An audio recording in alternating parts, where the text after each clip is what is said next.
I thought I was dreaming. It seemed like a very bad dream. How could it happen to this family? So young, so admired. People just came out in droves. It was a shrine. Pillars of the community. The best people we ever had. Give me a hug. A murderer invades a home while the father is thousands of miles away. Then another shock. Mr. Brothers, you're charged first count felony murder. There's no way he did this. No way, his family said. He could not have driven cross-country and back in time to commit the crime. It was physically impossible for him to make such a trip. Besides, could this man, so respected, be a murderer? He is an evil man. But is he? What would jurors say? Hello and welcome to Dateline on OWN. I'm Tamron Hall. It would be tough to find a nicer family than the one in the story you're about to see. Well-known, well-liked leaders of the community. So when a killer invaded their home while the father was away, the town was overwhelmed with grief and demands for justice. But the only suspect was thousands of miles from the scene of the crime with an ironclad alibi. Or was it? Here's Keith Morrison.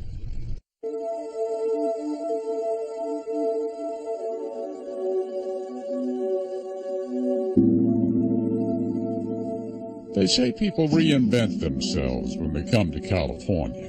Something transformative about the road west to cities on the hills and in the valleys by the sea. They're not exactly the same anymore once they're here. But if that's so, can you ever really know a person? A person like Vincent Brothers, for example, by all accounts popular, successful, and kind. I thought he was a very loving individual. I thought he had a heart of gold. Ah, yes, a heart of gold. Your ability to know a man, know what he is or is not really capable of, is about to be challenged. Give me a hug. Vincent Brothers was an elementary school vice principal. A very good one, apparently. Later, big guy. Here's his wife, Joan, a school supervisor in Bakersfield, California.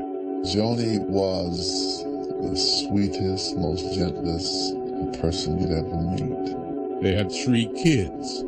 Vincent was the love of her life, said her brother, Eddie. Vincent was very nice, very giving toward Joni. She thought he was an incredible person. We knew that Joni was in love with this man. Deeply in love with him. So here he was, the respected educator, father, happily married man. And who'd have thought it, given his beginnings back in Bellport, Long Island? When we grew up, it was easy to get in trouble. And that was the biggest thing, was to stay out of trouble. But Vincent remembered childhood pal Donald Collier. Had a kind of Pied Piper popularity. Kids gravitated to this guy like you wouldn't believe. They'd run out like he was the ice cream man. They loved him. One of 10 kids, his mother Margaret struggled and worried, but not about Vincent. Vincent was just blessed with the gift of knowledge because he never had to study, but he took things serious. But I never saw him down or depressed or going through anything. He went to college, served in the Marine Reserves, and headed west in the mid-'80s to complete his master's degree at Cal State Bakersfield. He wasn't perfect. There were 2 brief marriages which ended even as he rose quickly as a school administrator. And then he met sweet, quiet Joni Harper from a modest but respected Bakersfield family.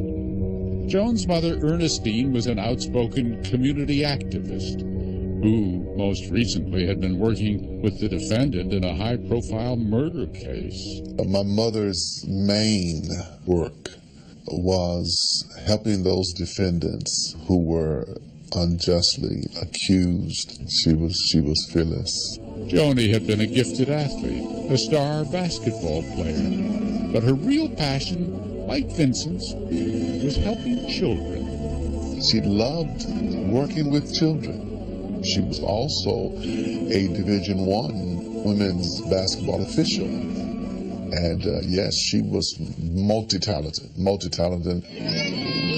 And so Vincent and Joan became a team themselves, going above and beyond for the local kids. Give my hug. Which did not go unnoticed around Bakersfield. We had done previous stories on how he walked kids home from school. Kiyoshi Tomono is a Bakersfield news anchor. He was known as the caring vice principal, the guy that really wanted to make sure his kids succeeded. And we're safe. Bakersfield's got a lot of heart. They said this guy should have bikes so they can help escort these kids home. Vice Principal Vincent Brothers and Joni Harper, who is the campus supervisor, are escorting students home on wheels. He's the best principal we ever had. And he was there with his wife in our stories, riding brand new bikes and thanking the community for doing that for him. I'm excited. I really appreciate it. I didn't expect this, and thank you. How about you? It's a bit overwhelming, but we appreciate their support that they've given us the years that we've been here. And so it's just an opportunity for us to show that we care and make sure their children get home safely. Muy calor.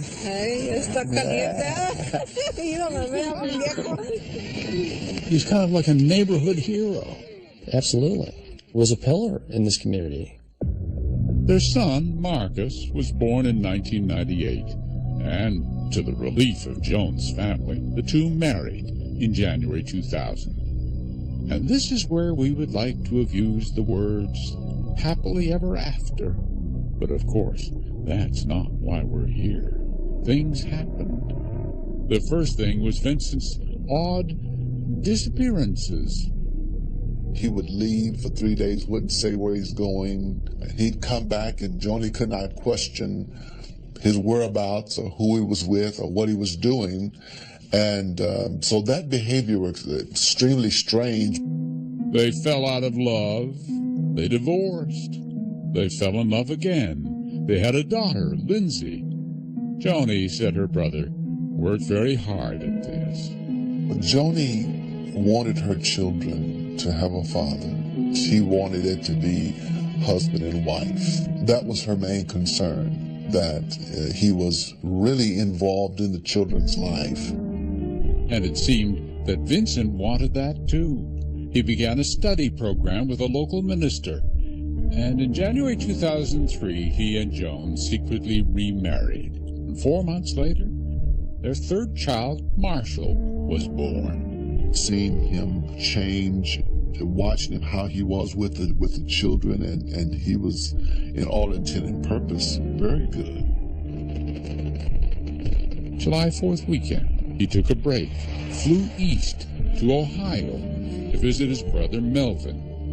Joan stayed home to enjoy fireworks and barbecues with her mother and the children. It was Tuesday the 8th. Vincent still back east. A friend dropped by to see Joni and the children. What she found was horrifying. Yes, I'm here, 901. Where are you? 901, somebody's dead. Hold on. Take a deep breath. My sister, my best friend, she's dead. She lay on the bed. Okay. My mother and 3 children. I thought I was dreaming. I thought that this day was not really happening. Coming up, who could have committed such a horrific crime and why? The work that she was doing in the community would automatically bring enemies. When the mystery of the lost weekend continues.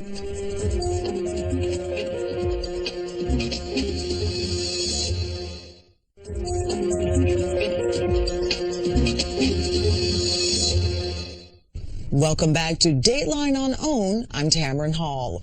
Returning to the mystery of the lost weekend, here again is Keith Morrison.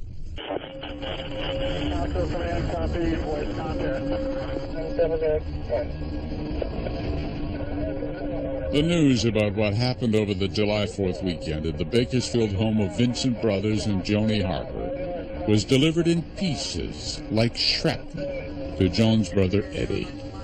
My cousin's husband called me and told me that Joni and Lindsay had been shot and killed. About 2 hours after, he called me back and informed me that not only was Joni and Lindsay killed, but my mother and Marcus were also shot and killed.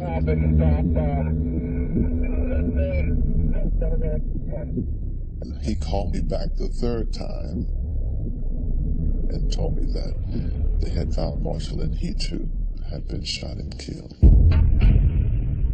A massacre. A whole family murdered in cold blood. Save for Vincent, who was on the road, thousands of miles away in North Carolina, on the way to see his mother, Margaret. It was she who broke the news to Vincent when he arrived. I held him real tight. He broke away from me. He started running and screaming and hollering. Who would have done it? The police in North Carolina talked to Vincent, hoping for leads. According to the detectives that interviewed him initially, he was crying, unconsolable, and at one point asked for a trash can. Asked for a trash can. Because he was so sick to his stomach, they needed a trash can. Still, as the husband, Vincent was of course an automatic suspect. At the request of Bakersfield police, he was even arrested, briefly. 5 counts of murder, and that's what the arrest warrant will also say.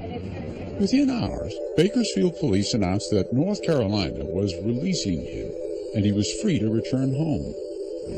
He has ties to this community, has property in this community, and he voluntarily came in. So the flight risk issues are fairly minimal.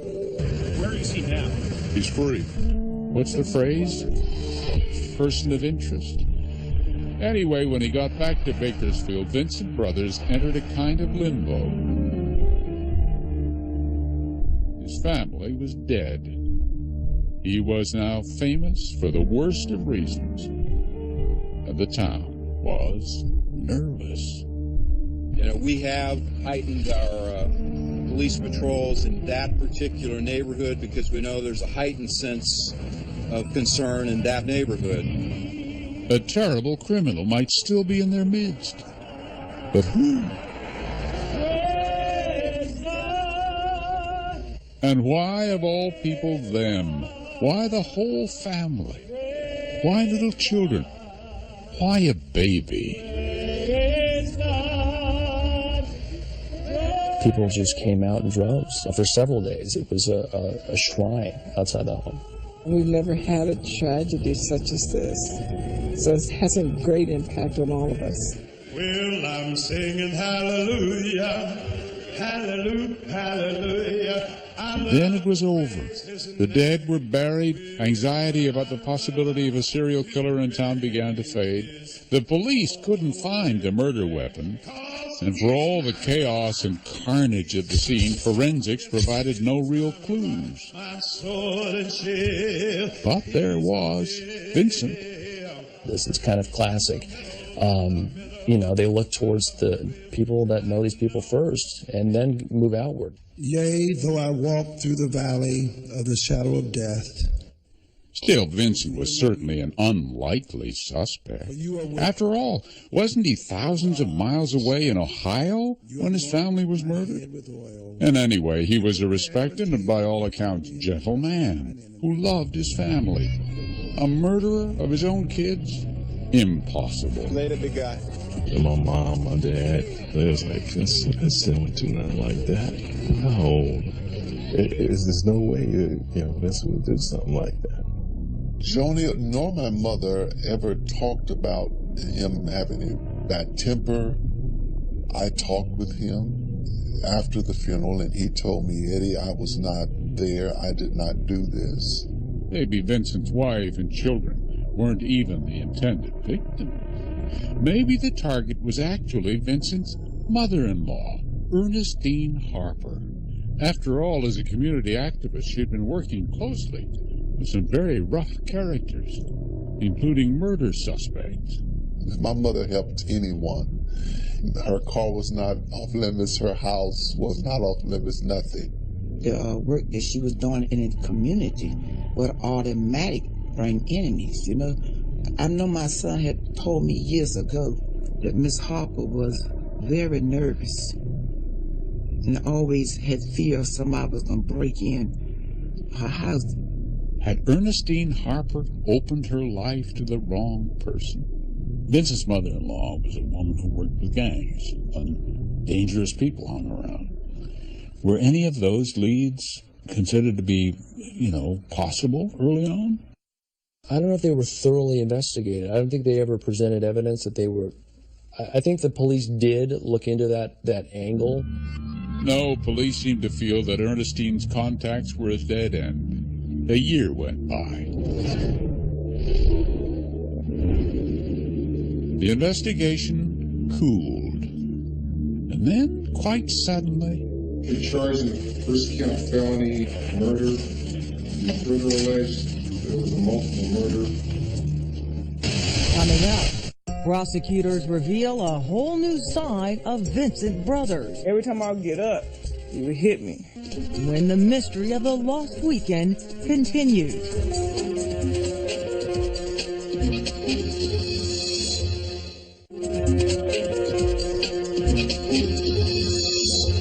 Returning to the mystery of the lost weekend on Dateline on OWN, once again, Keith Morrison. Once they were so full of promise. A fine family, Vincent Brothers, Joan Harper, 3 small children, known, liked, respected. And now this family, in one horrible moment, was over. It was nearly a year later when they finally brought a suspect into court. And who was the accused mass killer? Your true name is Vincent Edward Brothers? Yes, sir. Mr. Brothers, you're charged in a criminal complaint, first count felony murder. I said, there's no way possible. There's no way he could do this. Surely not Vincent, anybody but him. Unless, as the state contended, nobody really knew him. We've never heard of him being violent with Joni. We did learn that he had been with the mother of his first child. For a year, investigators have been quietly poking around in Vincent's past.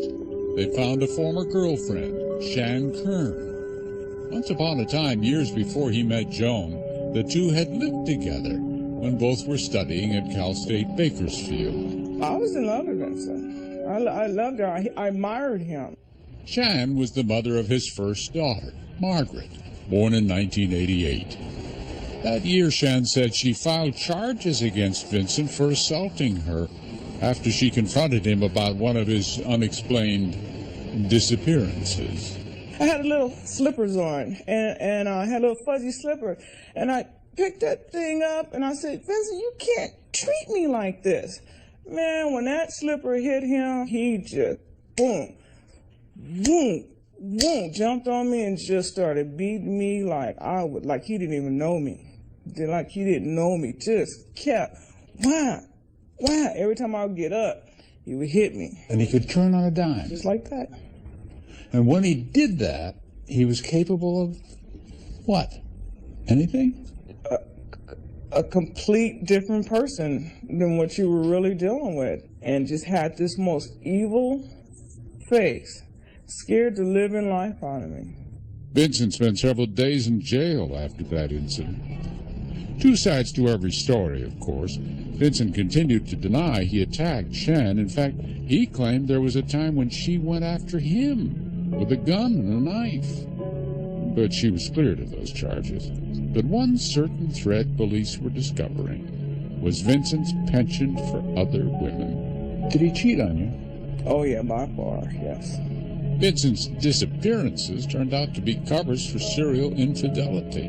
During their marriage relationship, there were a number of women whom he had relationships with. All but one of his affairs, it turned out, had occurred while he and Joni were separated. Still, hard to dispute, he was a womanizer.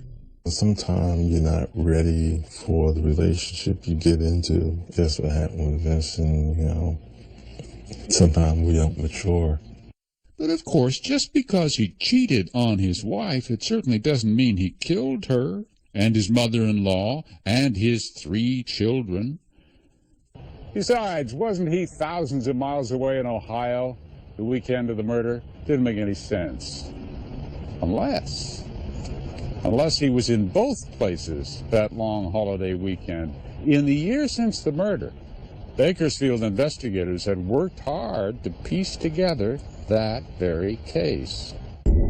On Wednesday, July 2nd, Vincent Brothers flew from Bakersfield to Columbus, Ohio, rented a car, a Dodge Neon, and went to stay with his brother Melvin and his family. Then, the state claimed, Thursday or Friday, Vincent drove that rental car all the way back to Bakersfield, 2,300 miles, and there slaughtered his family sometime on Sunday, July 6th. Then he drove all the way back to Columbus, 2,300 miles, arriving late Monday. Early the next morning, Tuesday, he and Melvin got in the same Dodge Neon and drove more than 600 miles to see their mother in North Carolina. Really? Or was there another explanation for the 5 murder charges? They assume it's somebody that people know. And they jump to the conclusion it would be Vincent Brothers, who was the husband. Obviously, Vincent needed a lawyer. This is he, Michael Gardina. What was compelling about the case is there was a total lack of physical evidence to tie Vincent Brothers to the crime scene.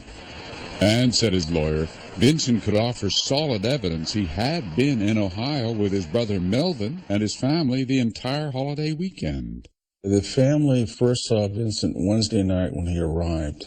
He was with them on Thursday. They went out to a restaurant called the China Buffet, and they had a receipt from there that Vincent had signed. He used his credit card to purchase lunch. But although Vincent's credit card showed up on more Ohio purchases that weekend, it wasn't Vincent who used the card. He'd given it to his brother Melvin to use over the weekend. Wasn't that just an alibi? No. The fact that one brother would help out another brother, another family member, is not unusual. Melvin and his family said Vincent was with them all weekend. However, after Friday, the family didn't actually see him again until Monday. Then he disappeared after Friday. Well, he didn't disappear. He was with Troy on Saturday. Came back, left early in the morning, came back late. Troy was yet another of Vincent's siblings. Troy had come from New York to see Vincent. The 2 of them, according to Vincent, spent Saturday driving around to investigate universities for Vincent's graduate work. Unfortunately, he had no receipts to prove it, but he did have something, and that was the memory of an incident that occurred while he was in Columbus that Sunday. On Sunday, 2 witnesses that were from this neighborhood had seen Vincent and seen his car. This is the car accident. This is the car accident. A young boy on a bike had accidentally hit a car stopped at an intersection in Columbus. Nobody was hurt. No police report was filed. Vincent Brothers said that he was the driver of that car. Martin Yant, an Ohio investigator, went to work for the defense. He scoured Columbus, looking for anybody who'd seen the incident. And he found them. Witnesses said that the man who was driving the car resembled Vincent Brothers, and the description of the car they gave matched the car that Vincent Brothers had rented when he arrived in Columbus. That kind of bolstered the the feeling that Vincent Brothers was telling the truth, or how he would know about this otherwise, since it wasn't even reported. But Vincent had even more proof he was in the Midwest and not in California when the murders happened. In the cellular age, no one goes untracked. And a little of Mr. Yant's checking revealed that Vincent's phone records had already told their tale. It confirmed that there were some cell phone calls made from Columbus when he would have had to have been in Bakersfield or on his way to Bakersfield. Certainly, Bakersfield wanted answers. But how could that answer lie with a man who seemed to have solid proof that he had been thousands of miles away from the scene of the crime? A man the community had admired and trusted for over a decade. That was the shocking part. This community is really divided over whether or not Vincent actually did. There's many people, especially in the school system, that believe he was not capable of such a crime. Of course, the state had to have other proof. It had to be something else. Had to be. Coming up, was this the proof prosecutors were counting on? Were you lying to both the detectives and your brother, Mr. Brothers, and giving you the credit card on Sunday? If he was lying, then his brother's alibi was fake.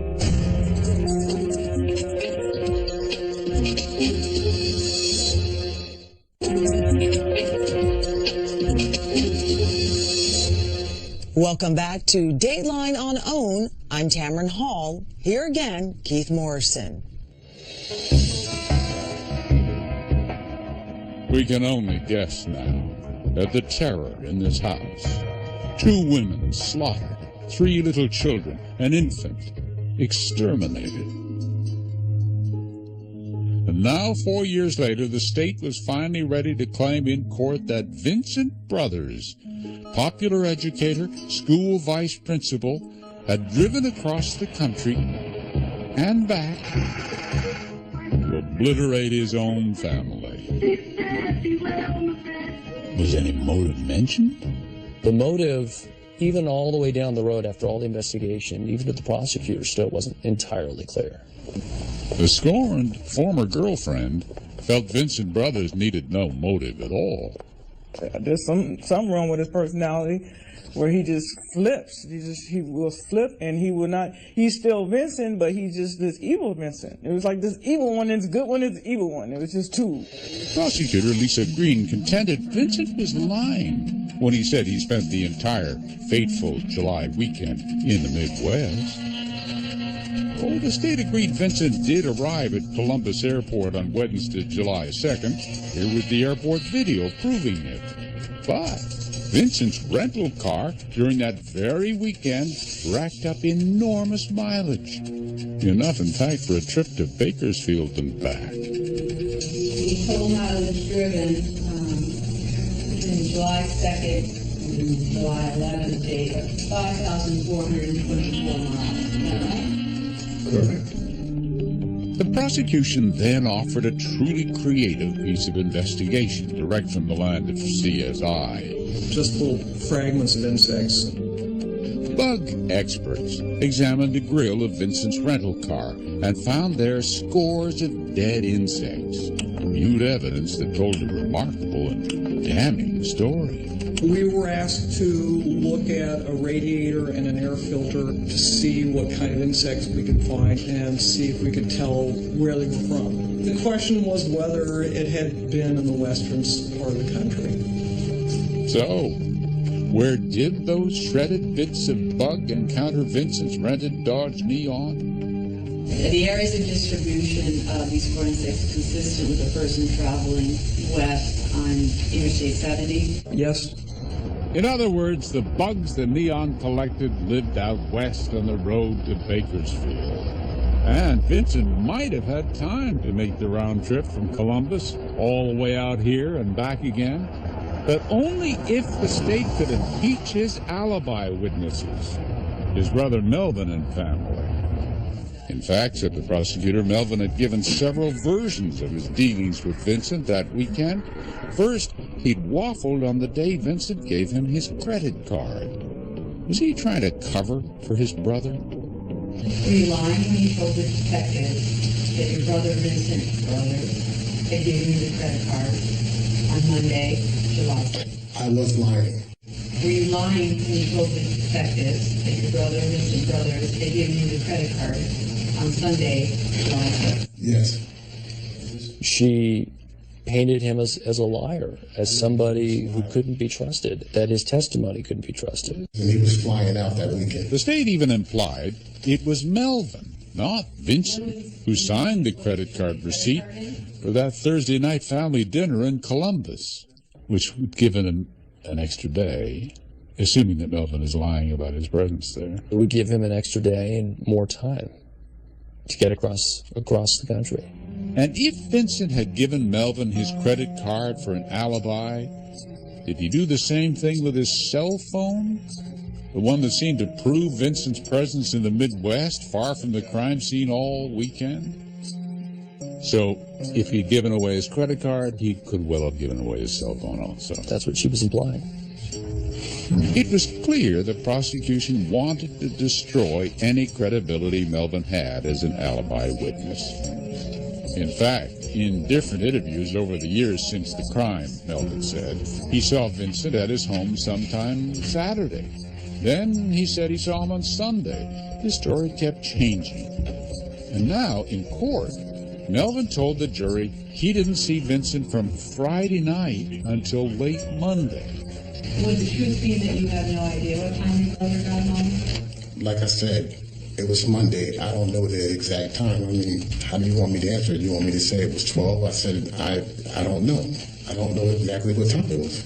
If Melvin had hoped to help his brother's case, that hope crashed to earth here under the prosecutor's withering questions. But where was the prosecution's proof that Vincent was actually in Bakersfield at any time during the weekend his family was murdered? There was nothing to show that an individual had driven 2,200 miles from Columbus, Ohio to Bakersfield, had been in the crime scene, and had positive physical evidence. There was simply nothing. And the defense had something pretty interesting up its sleeve. The one man who could claim he was with Vincent thousands of miles from the crime scene when it mattered most. What about the brother, Troy? Troy was with Vincent on Saturday. Coming up, the defense case, why Vincent Brothers could not have been at the scene of the crime. The fundamental linchpin that it was physically impossible for him to make such a trip. And the mystery of the lost weekend continues.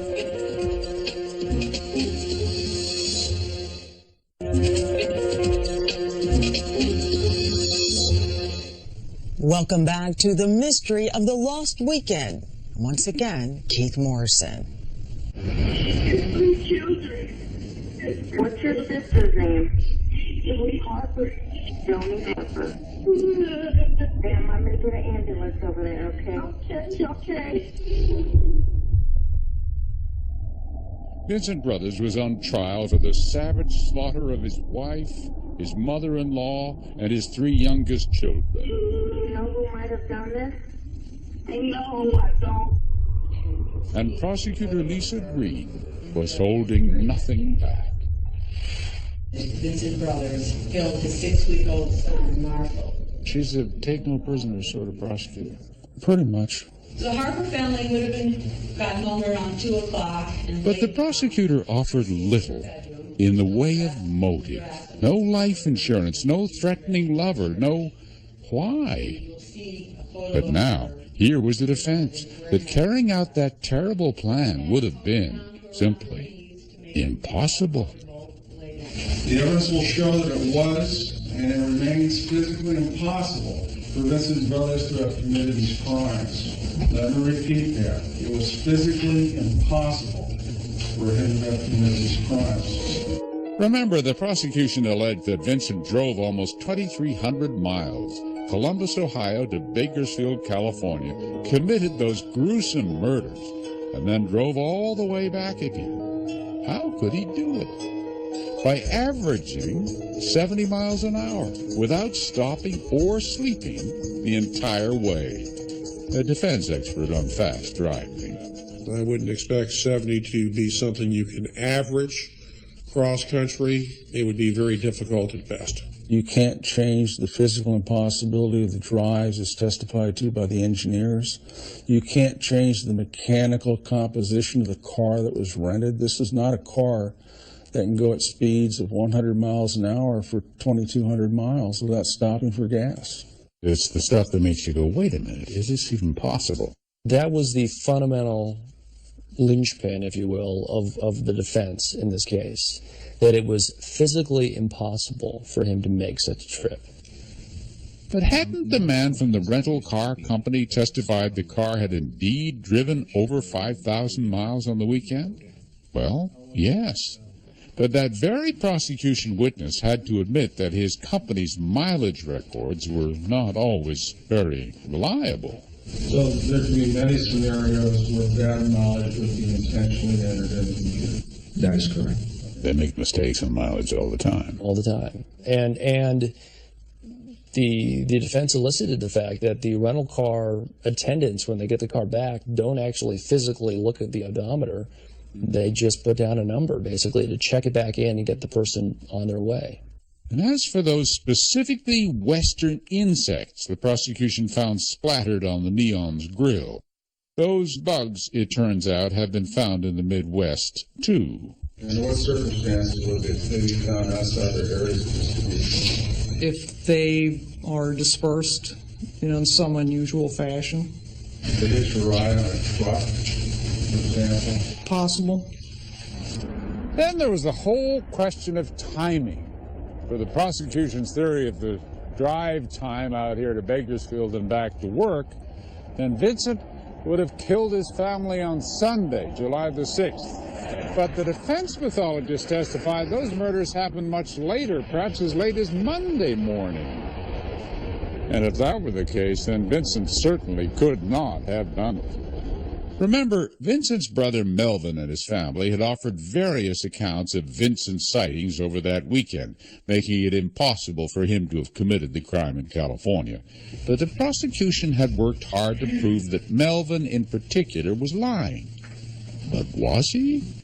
Do I put a case on Melvin, or do I use him as a witness? That's basically how this is going to work. This is how you treat witnesses? Oh no! Right now, you know what you are right now. You're a suspect.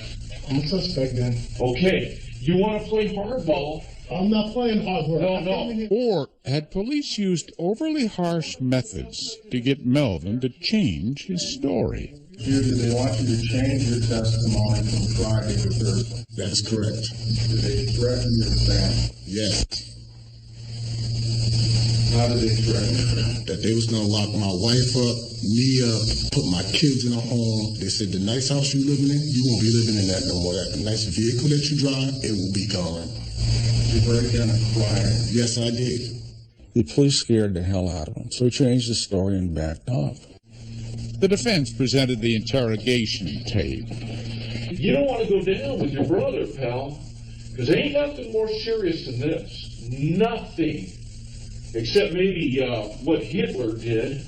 We had an expert analyze the video, and he concluded that the techniques that were used on this individual were so psychologically coercive that it was the equivalent of using a rubber hose on an individual. But now it was going to get tricky. Remember that minor accident in which Vincent said he was involved that Sunday of the murder weekend? A cyclist hitting Vincent's car on a Columbus street corner? The defense called people who witnessed the mishap, and they were helpful, sort of. There were several people who say they saw a dark-skinned man in a car that appeared to be teal, and it appeared to be Vincent Brothers. But they weren't able to say specifically. I mean, they certainly leaned that way. Yes.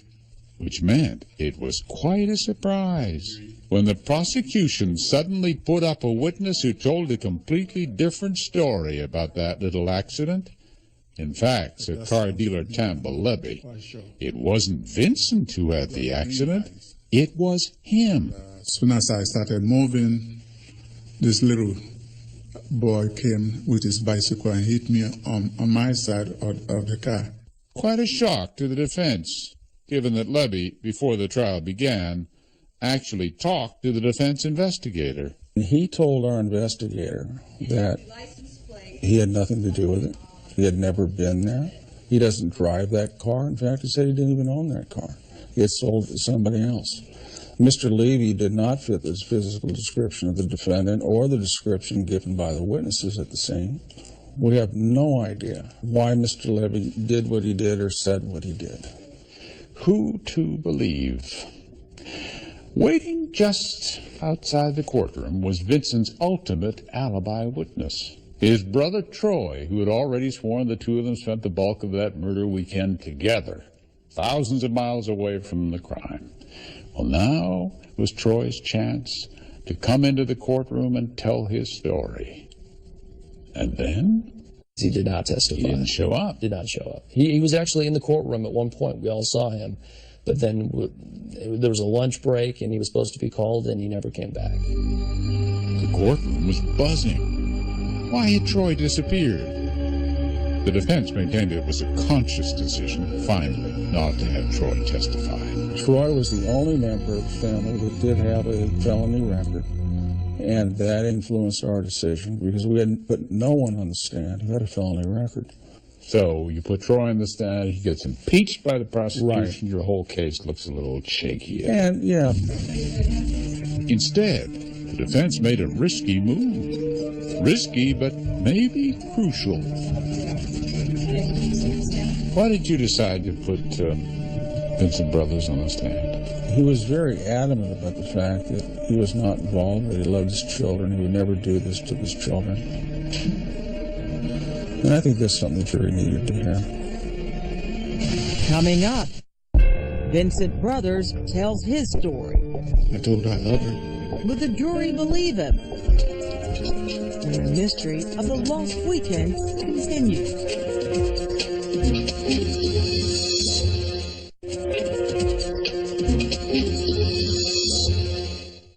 And now with the conclusion to the mystery of the lost weekend, here again, Keith Morrison.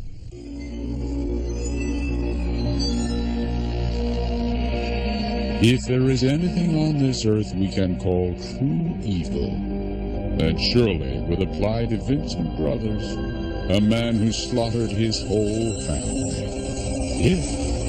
If he did. Vincent Edward Brothers. Now he could tell the jury how he really felt about his family. Joni, Marcus, Lindsay and Marshall, and Miss Harper. How, for example, he had cared for his wife through a difficult pregnancy. I just asked her what was wrong, and she said she was having cramps and her back was hurting. And I kissed her, and she told me to go get the kids, and that's what I did. I told her I love her, and I'll be right there. But where was he that dreadful weekend? He told the jury he was with his brother Troy in Ohio on Saturday, but the two of them went for a drive out of state to look at colleges and take in a basketball game. On the way back, we stopped in St. Louis, Missouri. What did you do in St. Louis? We stopped and listened to jazz, got something to eat, stretched our legs before getting back on the road. And then there was that little mishap back in Columbus on the Sunday. The little boy, he came running. He was running with his bicycle, and he was running on the side of it. And when he came down the curb, he tripped off the curb, and the bike kept going, and it hit the car. This was Sunday. Give him a hug. Over the years, thousands of people had put their trust in him as a school administrator, a champion of children. Innocent men do not lie. But here he was, on trial for his life, and the prosecutor's assessment was blunt. And he looked you in the eye, and he lied. And that's because he is an evil man. What he did was evil. And I'm asking you to return verdicts of guilty because that's what justice calls for, and that is all that is left. Thank you. We gave you witnesses. We gave you engineers, medical experts to show that Vincent Brothers could not be the perpetrator of this crime. There's also a total absence of evidence to put Vincent Brothers in the house when those homicides occurred on Monday, July the 7th. So it went back and forth. There'd been over 100 witnesses. And now it was up to the jury. Emotionally, it was difficult. It was difficult. For 2.5 days, they waited. Until... We, the jury and panel to try the above entitled cause, find the defendant, Vincent Edward Brothers, guilty of felony to wit, murder of Ernestine Harper, murder of Joni Harper, murder of Marcus Harper. Truly, decided the jury, this man was evil. Murder of Lindsay Harper, murder of Marshall Harper. We were happy that he had been justly tried and found guilty. We know we can close the chapter. Who did it? We can close that chapter and move on. Prosecutor Lisa Green declined Dateline's request for an interview, nor would she comment on the case. And without cooperation from the DA's office, Bakersfield Police also declined to talk to us. A motion for a new trial was denied. An appeal is pending. And as they wait, Vincent's family and his remaining friends continue to insist he was convicted by implication, not by facts. No, they didn't get the right guy. And a lot of people on the blog said they never even went after anyone else. So they never proved anything. All they proved was he was a womanizer. They never proved that he was a murderer, because he wasn't a murderer. Or was he? He thought he was so smart that he could not only fool Joni, my mother, but he could beat the system. Unfortunately, he met Lisa Green, and she made sure that he was not going to get away with murder. No. Our Kiyoshi Tomono has been covering for the murder of his family. Vincent Brothers was given the harshest sentence the law allows: death. How did Vincent take it? Very hard. He deteriorated rapidly after that. He took it very hard. For just about everybody involved, it has been and will be a long, bad dream. A dream whose tangled roots might never be uncovered. I don't think that he will ever tell why, because I'm sure he